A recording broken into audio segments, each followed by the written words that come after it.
وأوحى ربك إلى النحل أن اتخذي من الجبال بيوتا ومن الشجر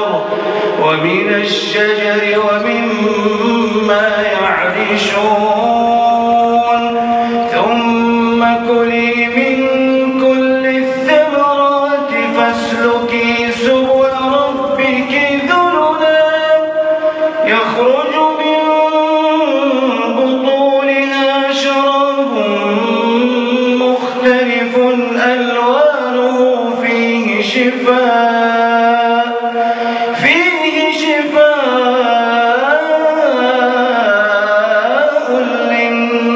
للناس إن في ذلك لآية لقوم يتفكرون.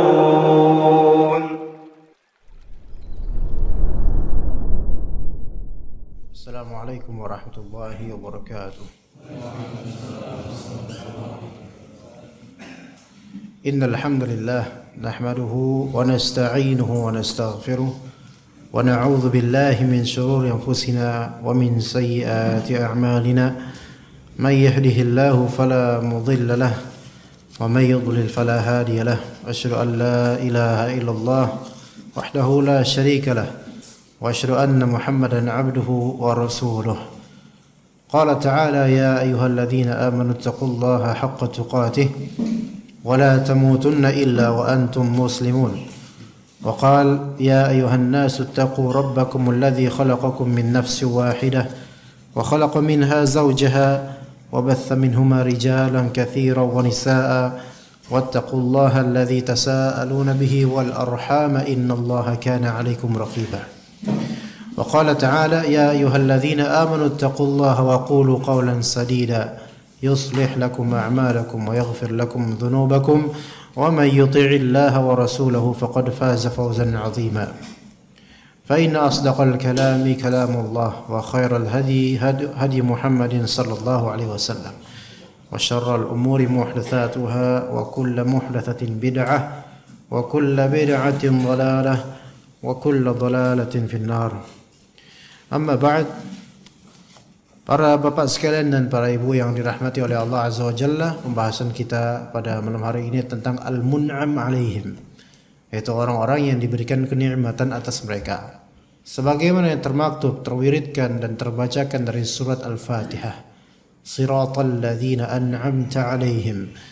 Kalau pada pembahasan lampau kita telah membahas al-maghdubi alaihim dan juga dhalin, maka pada kali ini kita akan membahas al-mun'am alaihim, yaitu alladzina an'amta alaihim, orang-orang yang telah engkau, ya Allah, engkau berikan kenikmatan atas mereka. Dan semoga Allah Subhanahu wa taala menjadikan majelis ini majelis orang-orang yang Allah berikan kenikmatan atas kita semua.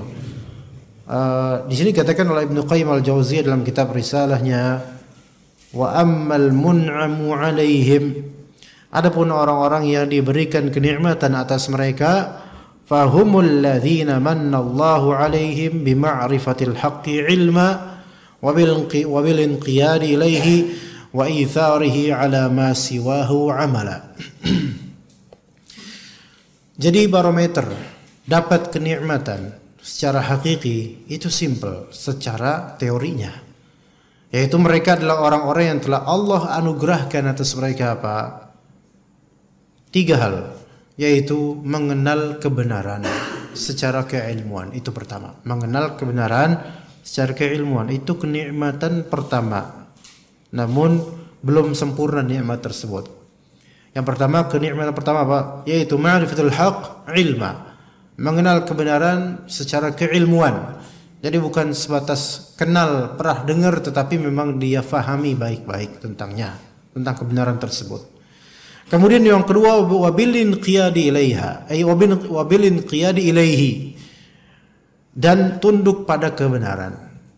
Inqiyad ini tunduk, taat, patuh. Dia tahu ini benar, maka dia condong padanya. Dan tidak peduli dengan bagaimana omongan manusia, tradisi masyarakat, menyelisihi orang lain atau tidak, keluarga bagaimana. Dia pokoknya kalau memang itu kebenaran, maka dia berpegang teguh dengannya. taat pada dan patuh kepada apa yang dia tahu itu kebenaran. Jadi ini inqiyad namanya. Inqiyad itu taat, patuh, tunduk kepada kebenaran. Itu yang kedua. Yang ketiga, wa itsarihi ala ma siwahu amalah. Dan yang ketiga adalah mendahulukan kebenaran daripada selainnya dari segi amalan. Mendahulukan kebenaran daripada selain kebenaran dari segi amalan. Ya. Jadi kalau mau diintikan 1, 2, 3 yaitu 1 ilmu, kedua tunduk pada kebenaran, dan ketiga mengamalkannya. Itu.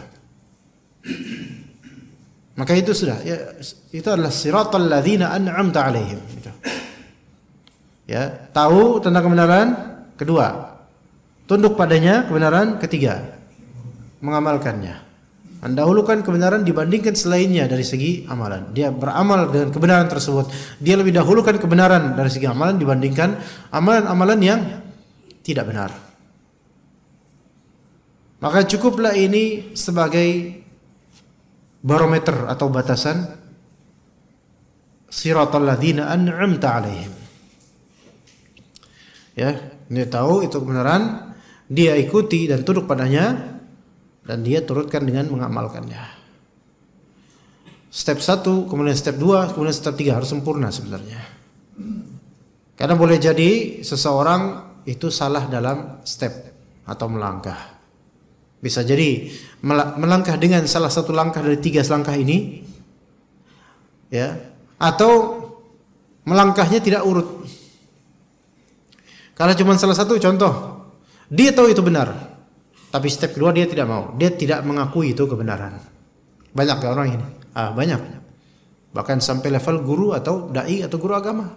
Tahu itu benar, tapi dia tidak tunduk pada kebenaran tersebut. Bahkan dia mendistorsikan kebenaran seolah-olah kesalahan, dan kemudian menggambarkan kesalahan seolah-olah kebenaran.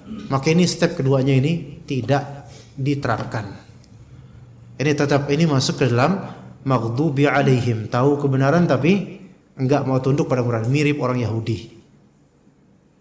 Nah, kalau orang enggak tunduk pada kebenaran, lebih-lebih nomor 3 ya. Orang kalau misalnya tahu itu benar, itu sudah agak ada bagusnya lah, karena dia tahu itu benar. Tapi dia tidak tunduk pada kebenaran, ini sudah mulai jelek ini orang. Ya. Dan apalagi kalau tidak tunduk kepada kebenaran, lebih-lebih tidak mau mengamalkannya, pasti. Maka ini mirip al-maghdubi alaihim, yaitu orang-orang Yahudi dan semisalnya. Kemudian step kedua, kalau step pertama itu tidak diketahui, tidak dia ilmui, tidak dia melangkah dengan step pertama, maka tidak mungkin dia step kedua dan ketiga, jemaah. Nggak mungkin. Orang bagaimana bisa tunduk kepada kebenaran sebenarnya dia nggak tahu yang benar yang mana. Gimana coba? Jadi harus nomor pertama dulu, ilmu dulu, ketahui dulu yang mana benar. Ya, bagaimana seseorang bisa tunduk pada kebenaran sementara dia tidak mengetahui mana yang benar? Ya. Ya, jadi tadi kita katakan boleh saja dia menerapkan 1 atau 2 dari 3 langkah tadi, 3 parameter tadi. Tapi ketiganya tidak atau keduanya juga tidak. Contoh, nomor 1 iya, nomor 2 iya, nomor 3 tidak. 1, dia tahu itu benar. 2, dia akui dan dia tunduk padanya. Tapi nomor 3 tidak. Tidak dia amalkan. Sama kayak orang Yahudi. Dia tidak mendahulukan kebenaran. Seperti Abu Thalib. Abu Thalib tahu bahwasanya agama Nabi Muhammad itu benar. Bahkan punya syair yang menyatakan akan kebenaran, akan tunduknya kalau dia kepada kebenaran yang dibawa oleh Nabi Muhammad, dan dia membelanya. Tetapi yang 3, ketika pas mau mati, wafat, tidak diamalkan. Artinya tidak ada itsar, tidak mendahulukan kebenaran. Nabi Muhammad SAW lebih mendahulukan apa? Warisan jahiliyah. Maka tidak ada amalan, tidak ada agama buat dia, agama Islam. Maka tetap ini jalannya Abu Thalib ini seperti ini. Kemana? Ujung-ujungnya Waalaikumsalam, ke neraka. Ya, jadi harus sempurna. Ya. Atau ada orang yang berusaha kebalik. Kan nomor 1 kan ilmu dulu, nomor 2 tunduk pada kebenaran dulu, nomor 3 nah amalkan. Ada orang kebalik, dia dari nomor 3 menuju nanti ujungnya nomor 1. Ya.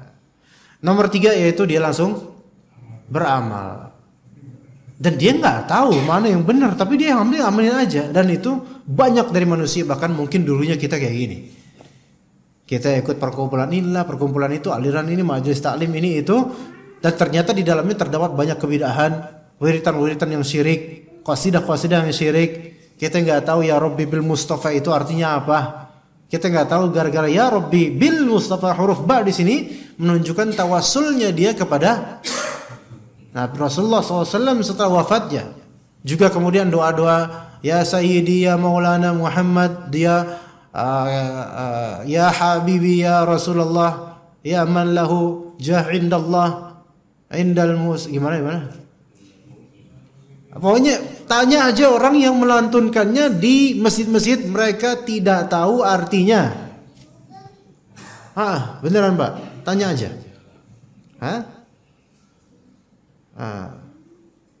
Fi dhanbiya astaghfirullah, fi dhanbiya astaghfirullah, itu yang benar kan secara bahasa. Tapi ada ya fi dhanbiya astaghfirullah, itu bahasa Arabnya nggak benar itu.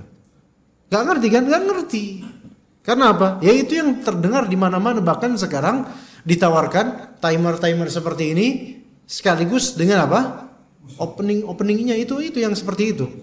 Jadi kadang-kadang kita melihat sore jam 5:30, suara anak-anak di masjid nih pada rajin. Kalau antum ke sana, antum lihat masjid kosong, marbot pun belum datang. Kenapa? Otomatis. Beneran, coba aja. Ya kan? Apa lagu-lagunya banyak. Kita tuh ngira dulunya, kok ini anak-anak rajin ya daerah sini ya, musola ini Masya Allah ya. Coba datengin. Masih gelap. Marbotnya aja masih macet kerja. Belum ada siapa-siapa. Karena ada ini, dan orang-orang gak ngerti artinya, cuman menganggap akhirnya itu sebagai suatu syariat. Salat itulah yang benar kalau sebelum maghrib. Salat itulah yang benar sebelum maghrib. Dan mereka gak tahu arti dari kalimat-kalimat tersebut apa. Ya Rabbi bil Mustafa baligh maqasidana. Kemudian juga apa artinya ya Rasulullah ya Habib bana laka syafa'ah wa hadza matlabi isfa' lana ya Rasulullah, saya minta syafaat kepada Allah. Ya. Kemudian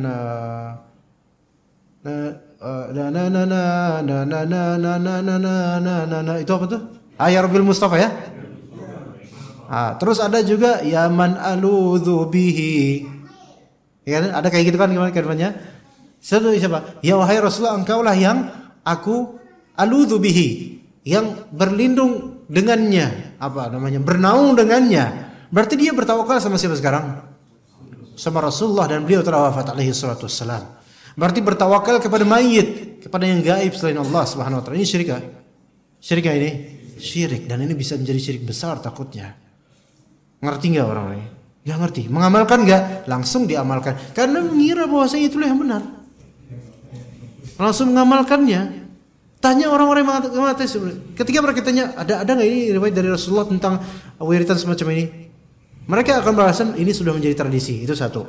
Atau beralasan untuk mencintai Rasulullah dan berselawat tidak butuh dalil. Udah yang penting langsung aja lah, tancap gas lah. Ya tancap gas, tapi kan harus ada barometer, remnya, standarnya seperti apa. Gitu kan? Lah kalau kita ke jalan aja ada maksimal 60 km/h kok, itu dalam jalanan aja kita perlu aturan, apalagi dalam masalah jalan Shiratal Mustaqim, lebih butuh aturan lagi, dan itu yang mengatur bukan logika manusia atau tradisinya, melainkan apa? Syariat Allah Subhanahu wa taala. Gitu. Ya. Jadi ada yang mengamalkan terlebih dahulu dan amalannya batil. Kenapa? Karena di atas kejahilan, tidak di atas pengetahuan dan ilmu. Tapi ajaibnya dia mengira bahwasanya itu adalah kebaikan dan kebenaran. Yahsabuna annahum yuhsinuna sunnah. Mereka mengira bahwasanya mereka telah melakukan hal yang baik, yang benar. Padahal enggak. Karena mereka melihat kebenaran standarisasi di mana dibanyakin nasi berkat yang datang di majelis itu. Nah, itu loh banyak. Itu baru semakin banyak nasi berkat, apalagi lauknya makin banyak, dendeng rendang lagi. Nah, itu berarti makin benar majelisnya. Karena makin kaya, makin ini, makin ramai dan seterusnya. Enggak, bukan itu. Itu hanyalah nasi berkat bonus. Bukan itu barometer atau standarisasinya. Standarisasinya apa? Al-Quran dan juga sunnah dan bagaimana para salaf kita mencontohkannya. Itu. Ya, bagaimana para salaf kita dan ulama-ulama ahlus sunnah mencontohkannya. Ya. Kata Allah Subhanahu wa taala, "Afaman zuyyina lahu su'u 'amalihi wa ra'ahu hasana, fa inna Allah yudhillu man yasha wa yahdi man yasha." Bagaimana dengan orang yang dihiaskan kepadanya keburukan amalnya. Jadi amalnya buruk tapi dihias-hias. Dihias oleh siapa? Dihias oleh syaitan supaya menganggap amalan itu baik. Padahal itu buruk walaupun atas nama agama. Kata Allah Subhanahu wa taala, "Wa zayyana lahumus syaitanu a'malahum fasaddahum 'anis sabili." Maka syaitan pun menghiasi amal-amal mereka sehingga mereka pun terhalangi dari jalan yang benar, dari siratal mustaqim. Ya, afaman zuyyina lahu su'u 'amalihi wa ra'ahu hasana. Lihat orang-orang yang dihias-hiasi amalan mereka oleh syaitan padahal buruk amalannya. Wa ra'ahu hasana, sementara pelakunya ini melihat bahwasanya amalan dia ini baik. Saya baik, amalan saya baik, itu kata Allah. Kata orang-orang yang tidak berilmu ini atau tidak mengilmui amalannya ini. Ini amalan saya baik kok. Buktinya kiai saya lakukan itu. Buktinya jutaan manusia Indonesia melakukan ini. Ini nggak bisa menjadi standar. Ketika ditanya dalilnya ada nggak? Marah, ngamuk dan seterusnya. Kemudian kita langsung dicap macam-macam. Kalau kita cuma nanya apa? Pernah dengar dalilnya enggak? Enggak. Kenapa nanya dalil? Kita tuh yang penting baik aja dah. Yang penting niat kita. Nah, niat kita. Nah, itu dia. Yang penting niatnya baik, Pak. Lah sekarang kalau tak panjal sampean, tak tendang sampean, niat saya baik supaya sampean sadar kira-kira baik enggak, Pak? Ya. Nah, kan gitu. Jadi orang-orang banyak yang dihiasi oleh syaitan amalan mereka. Amalan di atas kejahilan, di atas ketidaktahuan, hanya taklid buta, mengekor dan membebek kepada orang-orang yang mereka anggap benar padahal mengajarkan kadang kesyirikan, bahkan tawasul syirik, ziarah yang tidak ada tuntunannya dalam syariat Islam. Kalaupun ziarah bukan seperti itu caranya. Bukan dengan meminta kepada mayit atau bertawasul kepada mayit, melainkan di kuburan itu tempat mendoakan mayit, bukan mendoakan buat diri sendiri dengan memohon tawasul kepada mayit. Ini salah, kebalik ini namanya nih. Balik, ya. Jadi kadang-kadang sebagian orang karena kejahilan, kalau misalnya ini masalah bukan agama, orang-orang tahu kok ini bukan agama, ini jelek. Contoh, saya tadi lagi jalan naik motor kemari, masih di Jawa Timur nih, ada seorang pemuda, di Jawa Timur nih atau mana, pokoknya di jalan raya lah. Ada seorang pemuda naik motor. Saya juga pemuda sih, Pak, sama kayak beliau ini, ya. Ya sama. Ya. Kemudian di belakang saya, di belakangnya, dan saya lihat dia pakai baju kaos dan di belakangnya ada lambang kayak logo band black metal atau death metal dan semisalnya. Pokoknya yang akar-akar itu atau logo darah lah gitu, logo nama band tapi pakai darah yang susah dibaca itulah. Nah, itu kemudian ada tulisan gue tidak butuh dengan bacot lo gitu. Oke, ini kalimatnya nih. Menurut bapak-bapak ini kalimat bagus nggak? Jelek kan? Jelek. Tapi bagi pemakainya ini bagus nggak menurut dia? Bagus-bagus saja. Iya, buktinya dipakai. Kalau jelek pasti nggak dipakai, ya nggak, Pak? Tapi bagi kita, maksudnya orang yang punya pendidikan, dan mungkin dia punya pendidikan, mungkin kita orang yang normal, paling sudah ngaji, salat lima waktu berjamaah dan seterusnya, melihat hal seperti ini miris. Gue nggak butuh bacot lo, katanya. Bacot, pakai lafal bacot, maksudnya nasihat. Banyak orang yang keras kepala dan wataknya keras dan anti nasihat, menganggap nasihat itu bacot. Bacot aja lo, gitu kan. Itu bahkan kasar sekali dan itu sangat menghinakan nasihat. Tapi bagi orang ini makanya apa? Baik aja gitu. Nggak masalah. Baju-baju gua, badan gua kan ngomong kayak gitu. Dan kita sepakat bahwa saya itu buruk, tidak berakhlak, atau bahasa sekarang nggak ada akhlak, ya kan kayak gitu. Nah, Tapi itu bukan masalah agama aslinya, cuma masalah pakaian biasa gitu. Nah, kadang-kadang yang lebih buruk malah apa? Mengatasnamakan agama dan orang-orang melihatnya kemudian benar dan baik padahal itu kerusakan. Ini lebih buruk lagi daripada anak ini. Kenapa begitu?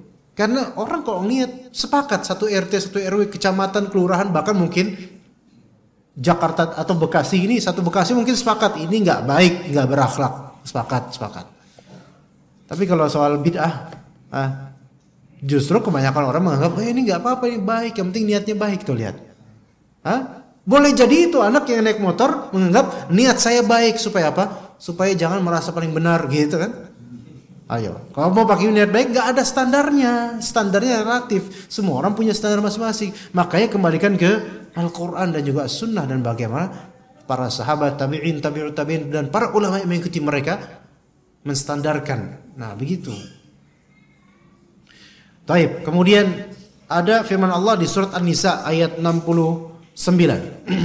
Wa may yuti'illaha war rasula faulaika ma'al ladzina an'ama Allahu 'alaihim minan nabiyyin was-siddiqin wasyuhada'i was-salihin wa hasuna ulaika rafiqa. Barang siapa yang taat pada Allah dan Rasulnya, maka mereka ini bersama dengan orang-orang yang telah Allah berikan kenikmatan pada mereka di antara 4 kalangan. 1 para nabi, 2 para siddiq, orang yang betul-betul jujur keagamaannya. Wasyuhada, orang yang wafat di medan perang secara fisabilillah dengan ikhlas. Wassalihin, dan orang-orang yang saleh. Ini peringkatnya ini 4 ini paling tinggi siapa Pak? Para nabi. Kemudian siapa? Siddiqin, mereka orang-orang biasa bersama Nabi atau orang-orang yang betul-betul di atas syuhada kejujurannya. Kemudian para orang-orang syahid dengan jujur ikhlas lillahi ta'ala menegakkan la ilaha illallah dalam medan perang dan wafat dalam medan perang, syuhada. Yang keempat, mungkin paling bawah dari 4 ini, tetapi tetap ini makomnya tinggi, yaitu orang-orang saleh. Orang-orang saleh. Ini yang Allah berikan kenikmatan pada mereka. Yang kita dianjurkan dekat pada orang-orang yang seperti ini. Dianjurkan dekat dengan orang-orang seperti ini. Kalau syuhada kan kelihatannya ya pas medan perang gitu loh. Ya, jadi nggak bisa kita nunggu medan perang dulu ini kalau syuhada ini. Tapi kita bisa orang-orang salihin. Kalau para nabi sekarang sudah tidak ada. Tidak ada di muka bumi ini. Kemudian siddiqin juga ada mungkin tapi susah. Sekarang itu ini semua adalah para wali Allah. Barometer kewalian itu bukan dari nasab, bukan dari sanad sufi, bukan dari hal-hal keduniaan karena dia pakai sarung mahal atau pakai baju koko mahal atau dia pakai sorban. Enggak, kewalian itu bukan dari situ. Wallahi bukan dari situ. Bahkan boleh jadi itu malah hal-hal tersebut malah hanya sebatas dunia belaka. Tapi kewalian dari mana? Wa may yuti'illaha war rasul. Siapa yang taat pada Allah dan Rasul, berarti dia tahu kebenaran, taat pada kebenaran dan mengamalkan kebenaran tersebut. Begitu. Itu akan menjadi apa? Itulah wali-wali Allah. Dan wali Allah ini tidak dibarometerkan dengan keduniaan belaka, dengan banyak jemaah, dengan usia, tidak. Tapi kewalian ini didapat dari segi ilmu, tunduk pada ilmu kebenaran dan juga mengamalkannya. Itu kewalian didapat. Lalu apakah mungkin seorang awam di lubang buaya jemaah masjid al-muhajirin, bekas musola al-muhajirin ya. Nah, kemudian dia cuma orang biasa, cuma nyimak kajian biasa dan itu pun kadang-kadang enggak ngerti. Tapi dia berusaha beriman, beramal saleh dan apa-apa yang benar dia ikuti. Apakah mungkin orang ini menjadi wali Allah? Iya. Karena kewalian maksudnya wali Allah itu berderajat, enggak semua satu fase atau enggak semua satu model. Derajat seperti ini. Para nabi beda dengan siddiqin, lebih tinggi nabi tentu makamnya. Kemudian orang-orang salihin itu juga derajatnya banyak. Sebagaimana surga Allah itu juga berderajat banyak. Jadi beda-beda. Maka kewalian itu tidak dibatasi oleh ketentuan manusia atau nasab. Pokoknya kalau dia keturunan Nabi Muhammad, wali. Pak, jangankan wali agama, wali murid aja, enggak semua orang bisa jadi wali murid. Enggak Pak ya? Iya. Jangan kau wali itu, wali santri, enggak semua orang bisa jadi wali, enggak semua orang bisa jadi wali santri. Ada wali kota. Enggak semua orang jadi wali kota. Ya. Tapi bagaimana dengan wali Allah? Bukankah Allah murahkan hal ini? Iya. Yang penting syaratnya apa? Taat pada Allah dan Rasulnya. Nah, emang simpel sih Pak. Tapi penerapannya, masya Allah, nggak berat, nggak ringan, ya, nggak ringan penerapannya. Jadi tidak mudah juga. Nah, wali Allah itu juga tidak merasa dirinya wali. Ada slogan sebagian orang yang mengetahui wali Allah hanyalah wali. Repot Pak kalau gitu Pak. Tapi mereka kemudian melakukan ihtikar. Yaitu apa ihtikar? Bukan memborong. Yang kalau misalnya beli banyak untuk disimpan itu apa namanya? Menimbun. Ada golongan yang menimbun wali. Jadi membatasi wali itu pada golongan mereka saja dengan kriteria versi logika mereka saja. Tidak ada wali Allah kecuali yang hanya mengetahui wali hanyalah wali. Maka kalau misal mau nanya siapa wali Allah, maka tanyalah kepada wali. Pertanyaannya sekarang walinya mana? Saya wali, ujungnya gitu, saya wali Allah, maka tanya ke saya. Ujungnya gitu. Sekarang wali Allah siapa? Cuma cukup apa? Yang taat pada Allah dan Rasulnya. Sekarang kemudian kalau kita lihat seseorang dia ada pelanggaran terhadap agama Allah, tapi pelanggarannya kecil. Mungkin salah sedikit ya. Tapi rata-rata kemudian kita lihat amalnya apa? Soleh rata-rata. Orang yang baik, akhlaknya baik, tapi pelanggaran kecil. Apakah dia ada sisi kewalian pada Allah? Ada, ya. Ketaatannya itu membuat dia tersifati sebagai wali Allah. Tapi tidak perlu kita katakan ya Allah, ya akhi, anda adalah wali Allah. Enggak perlu. Wah, GR nanti dia. Enggak perlu. Kewalian itu bukan untuk dibanggakan ke orang, kemudian diseragamkan dengan seragam tertentu. Iya, standar seragam tertentu. Ya. Ini bukan wali ini, guru penjas, ya. Enggak harus pakai seragam, Pak. Bahkan yang datang ke kajian pakai baju biasa, kayak Pak Muazin. Aduh, siapa namanya, Bapak? Pak Anto misalnya. Ya, dengan yang tadi azan siapa, Pak? Oh, berarti pindah kewaliannya kan? Saya baru mau bilang beliau wali. Tapi insya Allah bahwa saya mengurus masjid itu tinggi derajatnya. Ya, ditanya bahkan kan biasa yang azan itu kan marbot. Dalam fikih ditanya di sini, mana yang lebih afdol, imam atau muazin? Mohon maaf Ustaz, ya ini cuma pertanyaan ilmiah saja.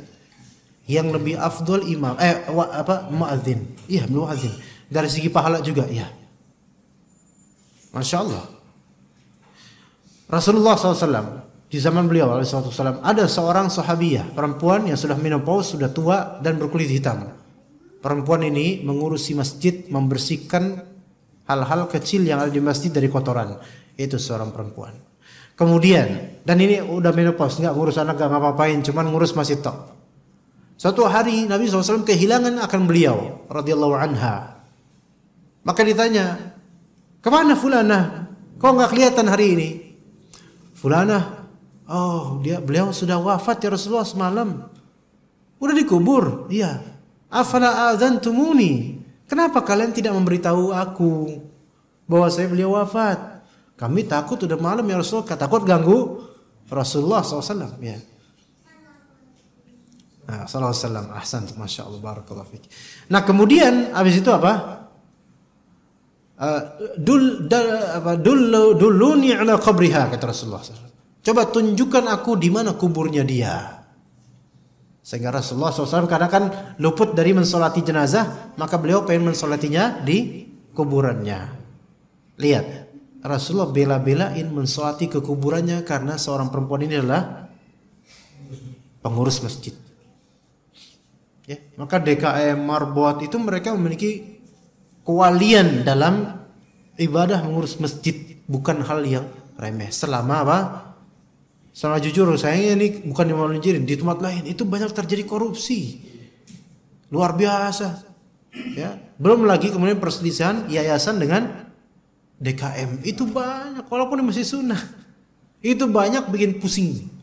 Yayasan pengennya ini, DKM pengennya ini, jemaah pengennya itu. Udahlah, bubarin aja kali ya.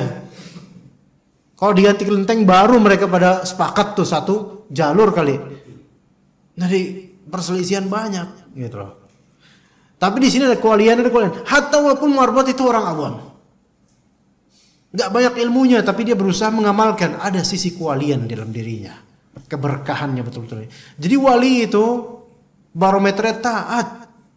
Orang banyak wali itu barometernya nasab, sanad sufi, kemudian gurunya, atau banyaknya majelis, atau pintar orasi, atau bahkan ada yang lebih jelek lagi barometernya, yaitu bisa sholat di atas pohon pisang. Hah? Hah? Bisa. Ini aja umahat aja sholat di atas, ya kan? Bisa. Bapak bisa sholat di atas pohon pisang, Pak Budiman? Nah iya, ini jawaban wali lainnya ya. Iya.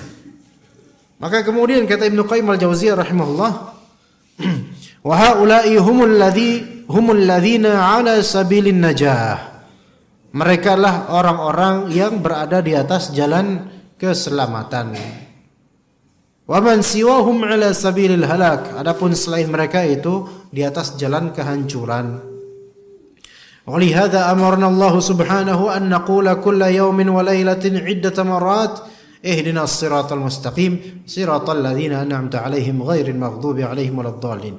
Oleh karena itu Allah Subhanahu wa taala memerintahkan kita untuk mengucapkan kalimat berikut dalam sehari beberapa kali, yaitu kalimat ihdinas siratal mustaqim. Ya Allah, tunjukilah kami jalan yang lurus, yaitu jalannya orang yang telah Engkau berikan kenikmatan pada mereka. Bukan jalan orang yang Engkau murkai, bukan juga jalan orang yang menyimpang atau tersesat. Fa innal 'abda muttarrun kull ittirar ila an yakuna 'arifan bima yanfa'uhu fi ma'ashihi wa ma'adih. Manusia, hamba, kita ini berdarurat, betul-betul darurat atas kita. Untuk apa? Untuk yang pertama, yaitu 'arifan bima yanfa'uhu fi ma'ashihi wa ma'adih. Darurat kita itu butuh yang pertama, darurat kita butuh apa? Mengetahui apa yang bermanfaat untuk dunia dan akhirat. Ya. Itu darurat. Harus tahu satu, apa yang kita butuhkan dunia dan akhirat, di dunia dan akhirat. Harus tahu lengkap. Arti lengkapnya jangan cuman dunia doang kita tahu, akhirat kita nggak tahu. Yang kita butuhkan di dunia ini adalah satu, yaitu iman, amal soleh. Dua, yaitu apa? Berakhlak baik. Iya. Dan yang ketiga, perbekalan material ini. Ya. Iman dan amal soleh itu hablum minallah. Berakhlak baik itu hablum minan nas. Perbekalan materi duniawi itu yang kata Allah Subhanahu wa taala, wala tansa nasibaka minad dunya. Jangan kamu lalaikan bagianmu dari dunia, perlu juga kita. Maka janganlah seseorang dia hablum minallahnya iya, hablum minasnya iya, tapi enggak mau nyari materi. Jangan. Ini zalim nanti pada anak istrinya. Atau dia hablum minallah masyaallah ya, hablum minanas jelek dan dia rajin bekerja, ini juga tidak baik. Atau juga yang jelek, yaitu hablum minallah jelek tapi yang manusia akhlaknya baik dan rajin bekerja. Nah, ini banyak dari orang kafir dan fasik seperti ini. Iya, sama Allah jelek, hubungannya dengan Allah, iman dan amal soleh jelek. Tapi akhlaknya itu bagus. Kemudian apa? Diligent orangnya, rajin, disiplin. Ini enggak benar. Yang lebih buruk apa? Udah kafir, enggak beramal. Akhlaknya jelek, tatoan, gudikan. Hah? Males lagi. Ini nggak ada manfaatnya. Kita mengenal orang kayak gini aja nyesel kita. Kok ada ya orang kayak gini? Bekicot aja jalan nyari makan, walaupun lembet. Lah ini orang sudah diberikan oleh Allah banyak karunia, nggak mau kerja, nggak mau ngapa-ngapain. Nah ini paling jeleknya ini. Jadi yang pertama dibutuhkan apa? Arif bima yanfa'uhu fi ma'asyihi wa ma'adih. Yaitu arif, mengenal apa yang bermanfaat buat dia untuk dunia dan akhiratnya. Kalau untuk dunia tadi sudah, ya, yaitu pertama iman amal soleh. Karena iman dan amal soleh itu juga perbekalan maknawi untuk hidup tenang di dunia ini. Ya Pak ya? Iya. Iman dan amal soleh itu bekal untuk hidup tenang. Coba bapak-bapak bisa tenang sekarang kenapa? Karena setelah karena Allah, karena efek iman dan amal soleh. Coba dilanda musibah tanpa iman, bingung kita. Diuji kemudian kita nggak bisa beramal, bingung kita. Juga akhlak yang mulia kepada orang itu juga bekal buat hidup di dunia ini. Kalau akhlak, misalnya akhlak kita jelek, ya, nyetel dangdut keras-keras, kemudian anak tetangga lewat suka kita selengkatin misalnya. Iya. Pas kita nyuci mobil, terus ada orang lewat sengaja kita kencengin biar orang itu kecipratan. Pokoknya banyak akhlak buruk. Itu kama tadinu tudan. Al jazau min jinsil amal, akan diperlakukan serupa nanti oleh pihak lain. Enggak tenang hidup kita dengan akhlak buruk. Jadi akhlak baik itu juga bekal untuk hidup tenang di dunia ini. Nah, kemudian wa fi ma'adih, dan bekal untuk apa? Untuk hari kembalinya kita, hari berkumpulnya kita, yaitu di hari akhir nanti, untuk surganya kita, untuk akhirat kita. Apa yang kita perlukan? Harus apa yang bermanfaat buat akhirat kita? Harus tahu, yaitu apa sekarang? Sebenarnya tiga-tiganya tadi itu bermanfaat untuk akhirat kita. Benar. Iman, amal soleh, manfaat untuk akhirat kita. Akhlak, manfaat buat akhirat kita, Pak. Boleh jadi kita banyak dosa. Dan memang kita banyak dosa. Nauzubillah min dzalik. Kemudian kita berakhlak mulia pada orang-orang dengan cara memberikan sedekah, apalagi orang-orang du'afa. Ingat kata Nabi SAW, sesungguhnya yang menolong kalian adalah orang-orang du'afa dengan doa dan keikhlasan mereka. Jadi hati-hati loh dengan orang-orang du'afa. Du'afa ini orang-orang yang lemah ekonomi biasanya, yang rumahnya mungkin masih berupa bambu dari segi dinding dan tanah dari segi lantai. Terus kemudian ada fakir miskin di situ, ada orang berpenyakit di situ, kita santuni tiap minggu misalnya. Itu akhlak bukan Pak? Akhlak baik. Apakah itu berpengaruh pada akhirat kita? Insya Allah, selama kita muslim dan ikhlas. Boleh jadi dosa kita, masya Allah, na'udzubillah min dzalik, hampir-hampir terseret ke api neraka. Tapi kemudian ada orang dhaif yang di dunia dhaif, tapi dia kuat hatinya dan doanya, melihat, ya Allah, ini orang dulu yang nyelamatin saya, ini orang dulu sedekah sama saya, dia orang yang dulu ikhlas buat saya, ya Allah, ya Allah, ya Allah selamatkan dia, ya Allah. Itu minta kepada Allah, dan ternyata dia adalah seorang wali Allah yang memang taat pada Allah dan Rasulnya dengan kemiskinannya dirinya. Maka dengan syafaat ini namanya syafaat, Pak. Syafaat dari orang saleh walaupun miskin ketika di dunia. Maka dengan syafaat tersebut terselamatkan kita dari azab api neraka. Bisa enggak gitu? Bisa. Jadi 3 hal tadi, iman dan amal saleh, akhlak yang baik, itu bisa bermanfaat untuk akhirat kita. Yang ketiga ya apa? Perbekalan material dunia ini bermanfaat gak untuk akhirat kita? Bagi orang kafir dan tidak muslim yang tidak meniatkan untuk akhirat, maka tidak bermanfaat. Kata Allah Subhanahu wa taala, "Yauma la yanfa'u malun wala banun illa man atallaha biqalbin salim." Pada hari tersebut tidak bermanfaat harta, tidak pula bermanfaat anak, kecuali yang mendatangi Allah dengan kalbu yang selamat. Nah, di sini kuncinya di kalbu. Kalau perbekalan material duniawi ini kita niatkan dengan kalbu kita untuk apa? Untuk maslahat akhirat, untuk nyari pahala dengan pijakan kebutuhan dunia ini, maka itu akan bermanfaat untuk akhirat kita. Bagi orang beriman, harta dan anak bermanfaat gak untuk akhirat? Bermanfaat. Itulah indahnya Islam, jemaah sekalian. Dia bisa masuk ke celah-celah kemaslahatan akhirat dengan iman, ya, amal soleh, ya, akhlak mulia, ya, dan juga materi dunia. Dengannya dia bisa banyak berinfak di fisabilillah.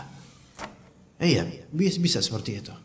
Bahkan sebagian salaf mengamalkan hadis Nabi SAW, ittaqun nara walau bisyiqqi tamrah. Lindungilah diri kalian dari api neraka walaupun dengan sepotek dari kurma. Sepotek berarti setengah Bukan 1 biji, bukan setengah biji. Memang sekarang nggak ada orang yang mau disedekahin setengah biji kurma, nggak ada.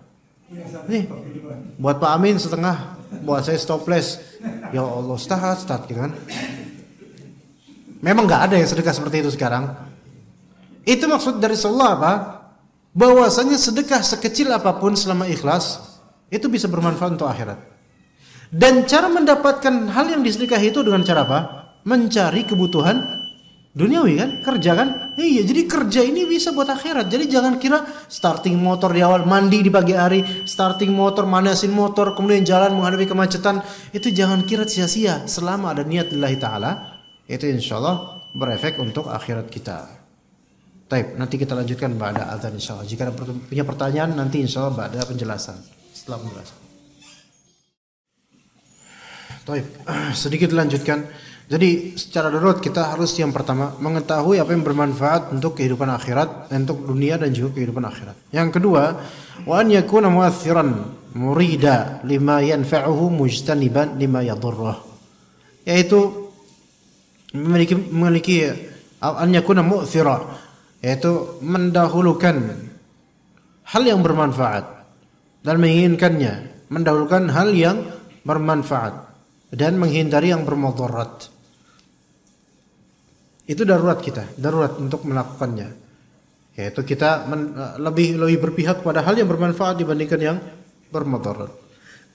Fa bimajmu'i hadzaini yakunu qad hudiya ila siratal mustaqim. Dengan gabungan dua hal ini maka berarti dia telah ditunjukkan ke jalan yang lurus, yaitu tahu dan mengenal apa yang bermanfaat untuk dunia akhiratnya dan juga lebih berpihak kepada hal yang bermanfaat, tidak berpihak kepada hal yang bermudarat. Fa in fatahu ma'rifatu dzalika salaka sabilad dhallin. Kalau misalnya nomor pertama dia tidak mendapatkannya, luput akan dirinya nomor pertama yaitu mengenal apa yang bermanfaat di dunia akhirat, maka dia akan menempuh jalannya orang-orang dhallin, orang-orang yang menyimpang sesat. Wa in fatahu qasduhu wattiba'uhu salaka sabilal maghdubi alaihim. Kalau misalnya luput dari dirinya niatan baik atau mengikuti kebenaran, maka dia menempuh jalannya maghdubi alaihim. Wa bihadza yu'rafu qadru hadza ad-du'a'il 'azim. Dengan inilah terketahuilah kemudian seberapa kadarnya doa yang agung ini, yaitu ihdinas siratal mustaqim wa shiddatul hajati ilaih. Terketahuilah kemudian seberapa kuatnya hajat kita dengan doa ihdinas siratal mustaqim, ya. Wa tawaqqafa sa'adatud dunya wal akhirah alaih. Kebahagiaan dunia dan akhirat itu terbarometerkan, terstandarkan dengan hidayah siratal mustaqim. Jadi orang-orang yang mendapatkan jalan yang lurus di dunia ini itu bahagia, orang itu bahagia. Dan kebahagiaan itu bukan di harta, melainkan kebahagiaan itu dari Allah Subhanahu wa taala dengan iman dan amal saleh. Begitu. Wallahu taala alam. Untuk materi kita cukup sampai sini. Wassallallahu ala nabiyina Muhammad wa ala alihi wa sahbihi wasallam tasliman katsira. Ada pertanyaan Bapak-bapak sekalian? Tidak ada? Qomat. Iya. Tafadhal. Waalaikumsalam warahmatullahi wabarakatuh. Dalam surat Al-Ahzab kalau tidak salah ayat 71 Ya, 71. apa sebenarnya inna aradna amanah fi wassamawati wal ardi wal jibali fa ayat ayatnya wa amara al-insan bima kana 72, ya. di sini langit bumi dan bumi menolak amanah tapi diterima oleh manusia. Apakah amanah ini diantaranya yaitu akal dan pikiran yang diberikan oleh manusia yang membedakan manusia dengan ciptaan Allah yang lainnya di alam jagat raya ini, sehingga manusia itu secara tidak langsung digunakan untuk mengetahui syariat Allah di samping amanah ini yang adalah syariat-syariat yang Allah perintahkan. Ya. Pertanyaannya apakah di antara syariat atau amanah itu ada akal dan pikiran? Waalaikumsalam warahmatullahi. Sebentar Pak, saya kalau untuk tafsir yang itu saya harus merujuk dulu ke kitab supaya tidak salah dalam menafsirkannya. Ya, saya coba cari di tafsir Al-Baghawi. Ya, jadi itu adalah surat Al-Ahzab ayat 27 ayat 72. Al-Ahzab ayat 72, inna 'aradna al-amanat. Coba saya lihat dulu.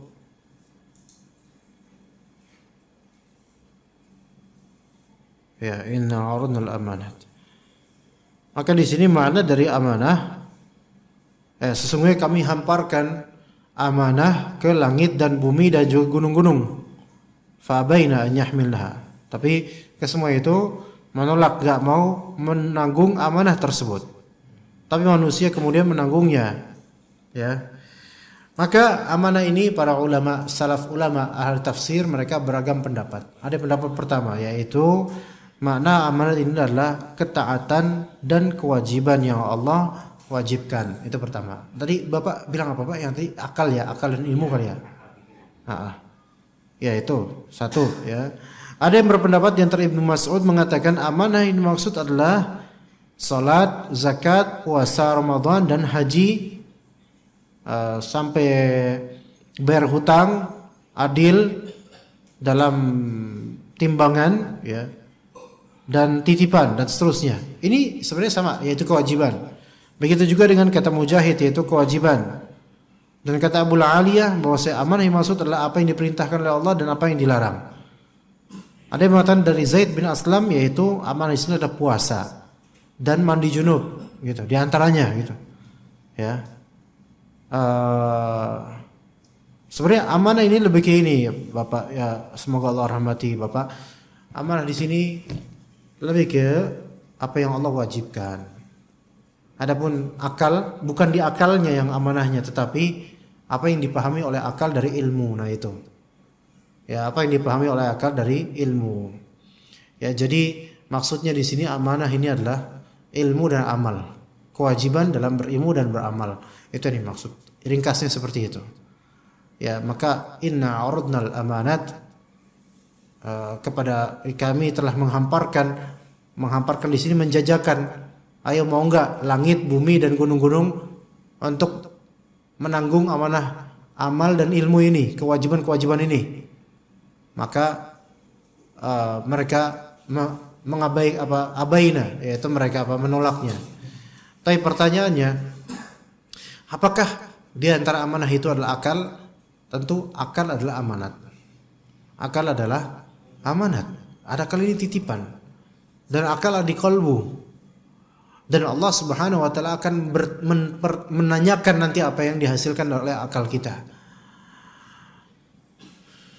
Kemudian kata Allah Subhanahu wa taala, wa hussila ma fi sudur.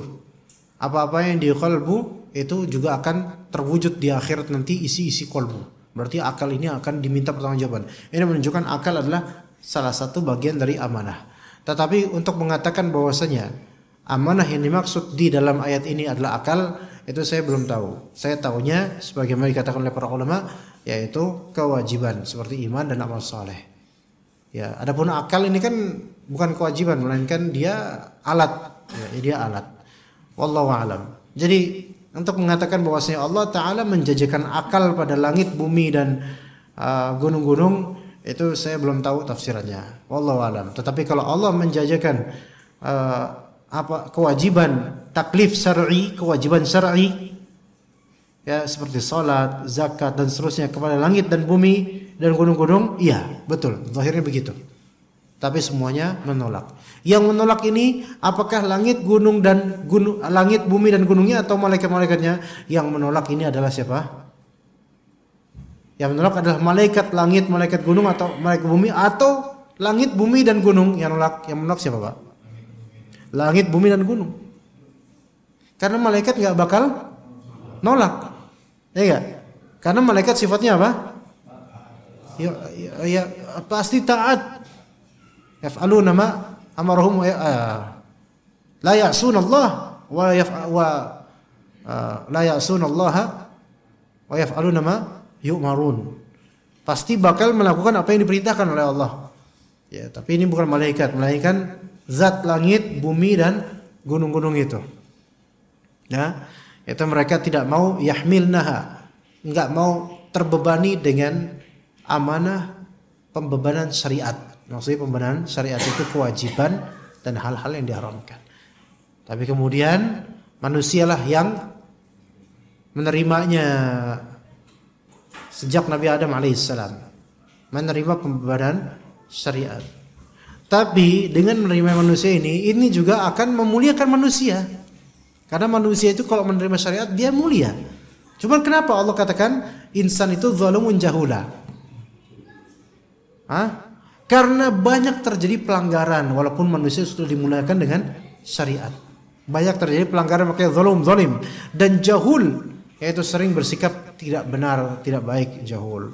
Seperti itu Bapak. Jadi untuk akal saya tidak tahu, ada saya tahunya itu pembenaran syariat. Wallahu alam. Ada nggak ibu-ibu yang mau bertanya mungkin? Atau mungkin bapak-bapak lagi? Ada Pak? Silakan Pak Budiman.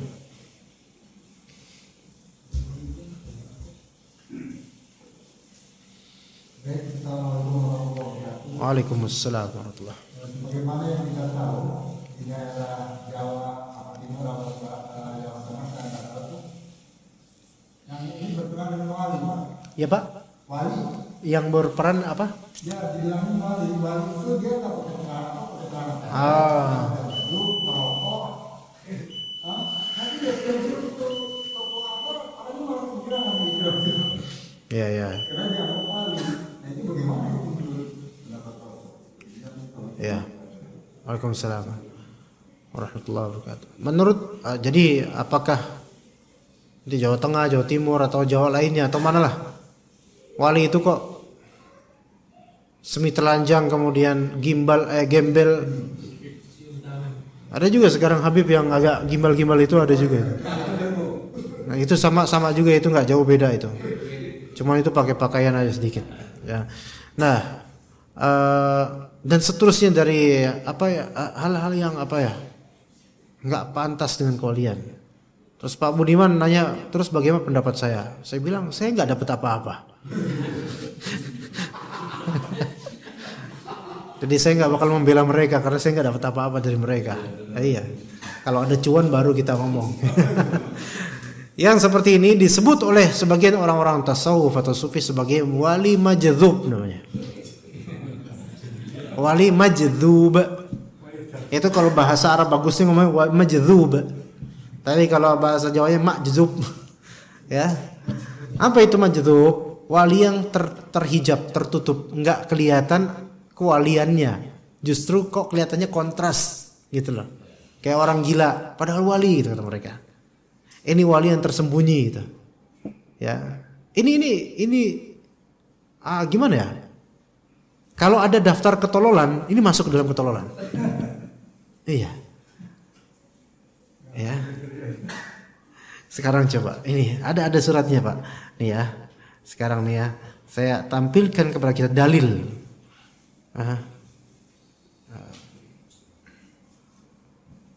Al-Maidah. Ya.